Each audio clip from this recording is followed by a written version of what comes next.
Hey there, welcome to Nerdarchy, for nerds by nerds. I'm Nerdarchist Ryan, and I'm joined by Nerdarchist Dave. And we have a GM 911 from Gog Magog who basically is ushering new people into the hobby, which is awesome. But before we get into that, let me usher you guys into the description below, where you can find Nerdarchy, the newsletter, get weekly tips from us, as well as learn how to game with Nerdarchy. Now, will the ABC on the bride or the groom side of the ushering? We'll just flip a coin. Ah, there we go. So Gog Magog is getting new people into the hobby who don't have a ton of experience with sort of genre trope, RPGs or even fantasy tropes or whatever.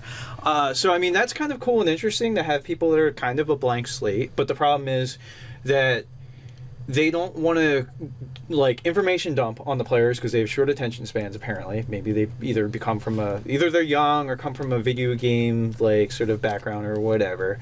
So that's it. And so the players don't know what options they have as gamers at the table when literally you have infinite options. So I would do I almost would want to do more of a fantastic and whimsical type game.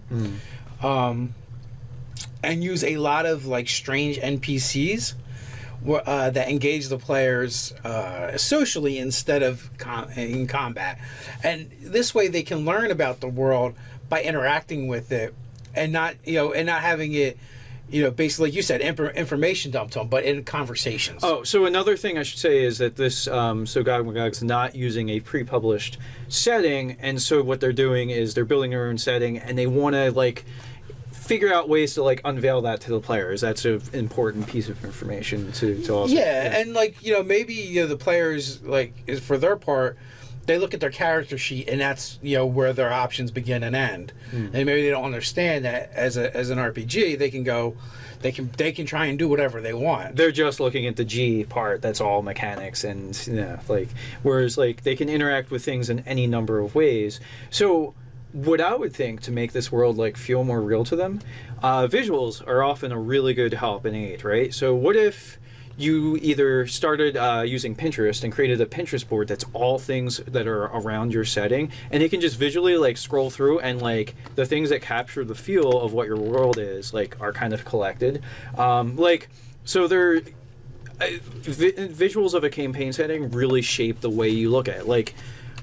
You can't think of Dark Sun without thinking of Brahms illustrations that are gritty and visceral and hard edged and emaciated looking. Everything looks kind of hard scrabble and or even audio tracks. If you have those capabilities, is another good way to invoke feelings and emotions at the table as well. Yeah. Well, I'm saying that these are things that they can look at while they're away from the game table, so it sort of gets their mind in the world you're creating. Well, I always also think some DMs will do what you're saying and then also show a visual. Yeah, either whether you have a screen that you can put it up on, or whether you're printing out stuff. Scott's famous for that. He does that all the time.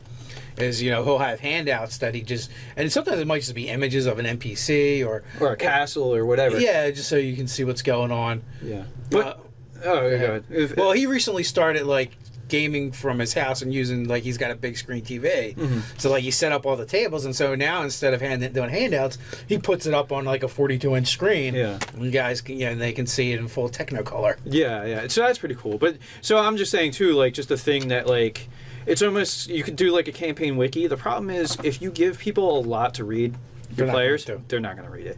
But if you either had a Pinterest board or a Facebook group for that group of players, that you keep uploading images that are relevant to your world. That's why I would rather have key NPCs in the game. Yeah. Do it through discussions, and it can't just be them info dumping and monologuing. There's got to be back and forth. Yeah.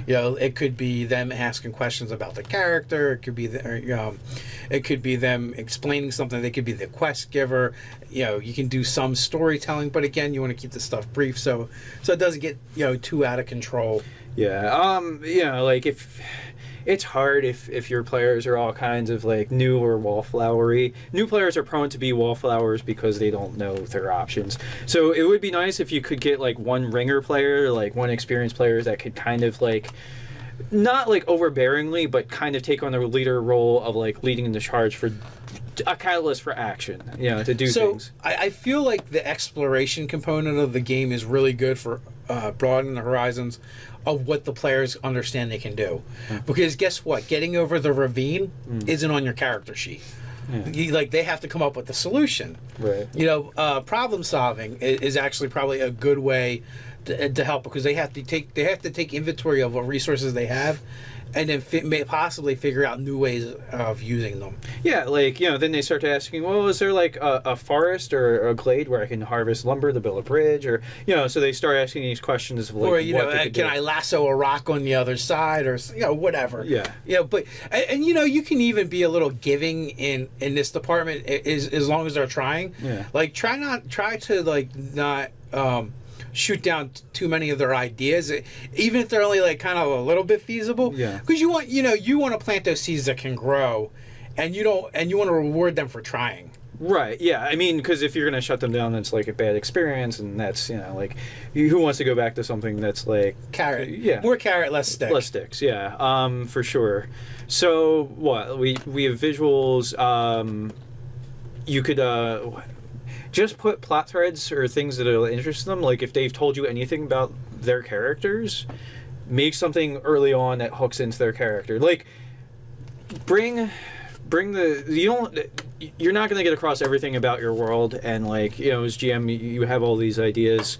It's fine to have those ideas and jot them down somewhere, but you're not going to be able to dump all that information on your players. It's going to be through slow reveals, and maybe they will get more interested in your world, and if you did start a wiki, you want to read up a lot about it eventually.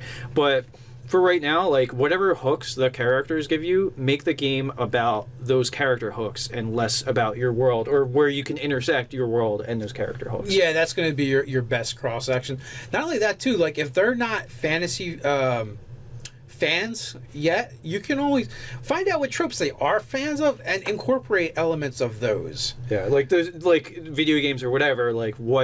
What bits of Borderlands or whatever work in your world? Do you have a toxic waste or something, like an arcane waste out there that kind of replicates elements of Borderlands or Fallout or whatever, if that's what they're into? Yeah, elements from horror, sci-fi. Everything is fair game.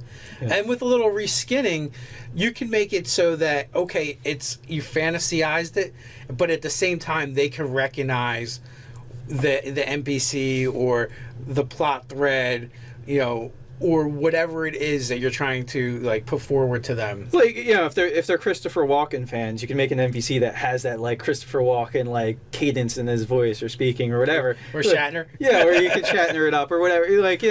So yeah, actually that's an important point. Is you might have this highfalutin world in mind or whatever as the game master, but if it's not the game that they might be into or whatever, it's all moot because you haven't engaged your players in the world in the game or the world that they might want to adventure in. Yeah, and that's the other thing. So it can't just be entirely about you as the game master. Is what we're saying. If you can get at them on their level, then those options that you want them to opened up to them, they're going to instinctively do that because they're going to be more comfortable. The more unfamiliar things are, and the more out of their element they are, the less likely they are going to expand their horizons, because they might even be feeling a little overwhelmed. I mean, it's that sort of embarrassment of riches, where you can, in an RPG, you can literally take all the actions, but because if you come from a video game culture, it's usually you have 6 options to choose from, or you're just going to kill that guy over there, or the community lashes out if you don't do the right thing. Yeah. So another thing too, anytime you have a combat encounter, can there be some role playing between the monsters and the players? Maybe the monsters try to negotiate with them, or try to extort the players as opposed to just innately attacking them. Or you could literally have the monsters give them examples of things they can do. Why not Donkey Kong them if you wanted to? Have a monster up high throwing barrels at them, and they're oh, wait a minute, they are interacting with the environment. Or have a swashbuckling hobgoblin swing across the chandelier. Yeah, you could do things like that to highlight the things that they could do, as opposed to just taking regular old attacks and so definitely interacting, basically making combats a little like a movie or cinematic might lead them into we could do these kinds of things too.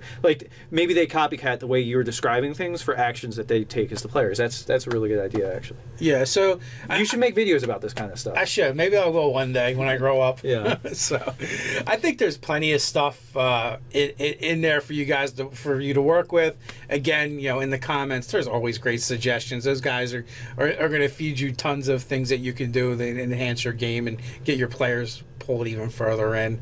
So while you're looking for those comments, comment yourself, like, share, and subscribe. Check us out over on nerdarchy.com. Till next time, stay nerdy.